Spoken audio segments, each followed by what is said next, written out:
À partir d'aujourd'hui, les juifs ultra-orthodoxes vont devoir faire leur service militaire comme tout le monde, car la loi Tal, qui les en exemptait, a expiré hier soir à minuit. Cette loi, très controversée en Israël, la Cour suprême l'avait jugée en février dernier anticonstitutionnelle et discriminatoire envers le reste de la population, tenue à faire son service à 18 ans, 3 ans pour les hommes, 2 pour les femmes.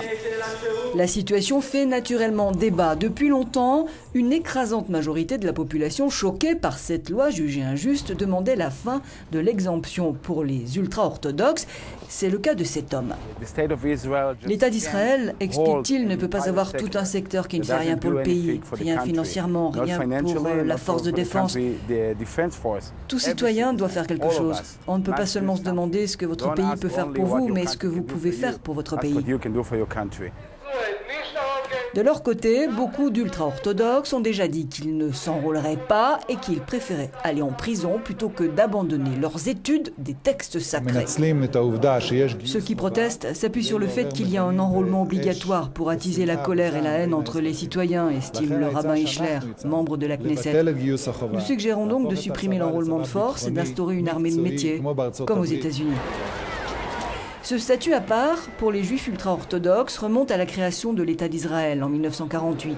Les Haredim, ces juifs radicaux vouant leur vie à l'étude des textes religieux, vivant dans la stricte observance du Talmud et en marge de la société, comptent alors 500 membres.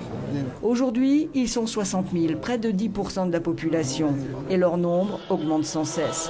Refusant les valeurs de la modernité, le travail rémunéré, leur statut à part leur a valu de vivre en quasi-autarcie, défendus par leurs partis radicaux et grâce au fonds d'État.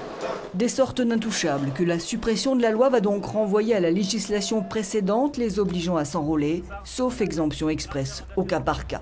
Le ministre de la Défense, Ehud Barak, a donné 1 mois à l'armée pour mettre sur les rails les nouvelles procédures d'incorporation. 1 mois, de quoi temporiser pour un gouvernement dans l'embarras, faute d'avoir réussi à faire adopter une nouvelle législation satisfaisant tout le monde avant l'été et la fin des travaux de la Knesset. Cette affaire fait trembler le gouvernement de coalition de Benyamin Netanyahou. Son allié de centre-droit Kadima, en désaccord sur la question, a claqué la porte le mois dernier et les partis religieux menacent de faire de même.